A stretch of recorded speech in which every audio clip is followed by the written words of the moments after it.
Let's turn our attention now to debt markets in East Africa's biggest economy. Yields on Kenya's Eurobond due in 2024 did continue a somewhat marginal recovery this week. They've pulled back from a high of 21.7% to just under 18% in Friday trading. That said, even at these levels, yields on this $2 billion note are still 4 times as high as they were in the first quarter of the year. Back in February, this note had yields under 5%. Now, the 2024 note, however, is next in line to mature. But that spike in yields that you've just seen and the accompanying fall in price has been mirrored in other Kenya Eurobonds as well. Compare notes due in 2028, 2032, 2048. Prices on all of those have fallen by over 34%. The 2048 note, for example, the price on that is down by around 40%, and we're barely halfway through the year. Even on the domestic front, subscription rates on recent bond sales have been well below par. Investors have been crowding into the shorter end of the Treasury bill market.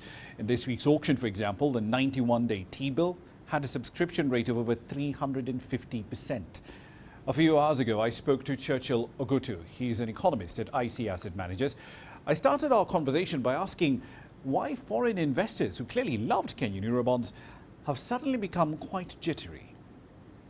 The median increase over the course of this year has been around 500 basis points, whereby Kenya's maturity that will mature in 2032 has increased by around 700 basis points. So that's telling us that there's a broad risk of sentiment across African names in the international markets, and that has also spilled over into the Kenyan Eurobonds.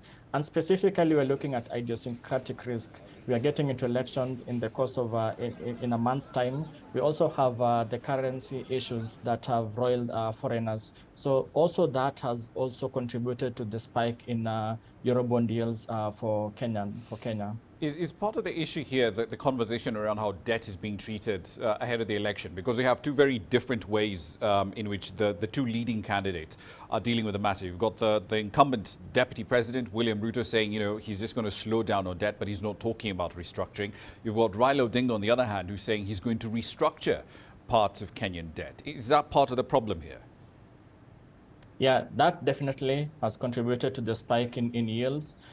We saw the Azimio candidate, Raila Odinga, mentioning restructuring, but to an investor's mind who might not even know the context of that specific restructuring, to them is that's the end process of default, which now necessitates the negotiation and then the restructuring process. So that led into some wild spike, I think, towards early June up until right now, specifically for the 2024 maturity. So hypothetically, if we were to try and restructure parts of our foreign debt portfolio, which ones would need immediate attention and what legal issues would we have to solve?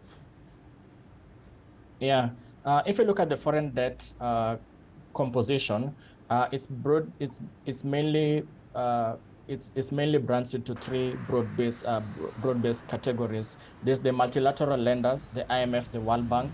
We also have the bilateral lenders, whereby China is the largest creditor to Kenya within the bilateral stock, and then we have the commercial stock, whereby we have the Eurobond and also we have the syndicated loans. Previous financial year, we saw that there was initiative, at least to do like a liability management operation, and that was now to refinance the stock of the syndicated loan, which is around $3 billion, and now to refinance with Eurobonds. That didn't pan out because of the execution risk. Ideally, there were some punitive exit clauses that will have to be met by the sovereign, in this case Kenya, when it wanted to execute that particular refinancing. So that didn't play out well. Walk us through the details on that. When you say that there were punitive exit clauses, what do you mean? Like penalties for early payment of these particular loans? Yeah, exactly. Yeah. That's the concern that we had from Treasury when they were in talks with the syndicated loan issuers, when they were in talks at least to refinance the syndicated loan issues.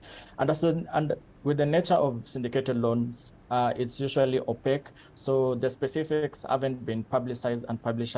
But the crux of it is that there were some exit clauses which are quite punitive. The central bank came into the market recently with two 15-year reopened Treasury bonds and they had a dismal subscription rate, 26%.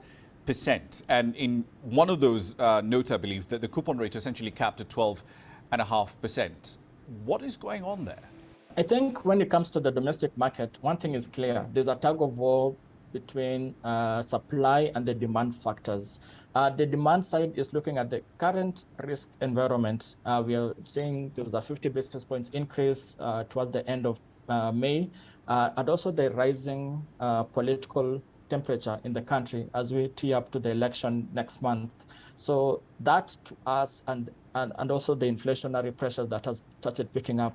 So all these factors are pointing towards one thing, that the rates should go up.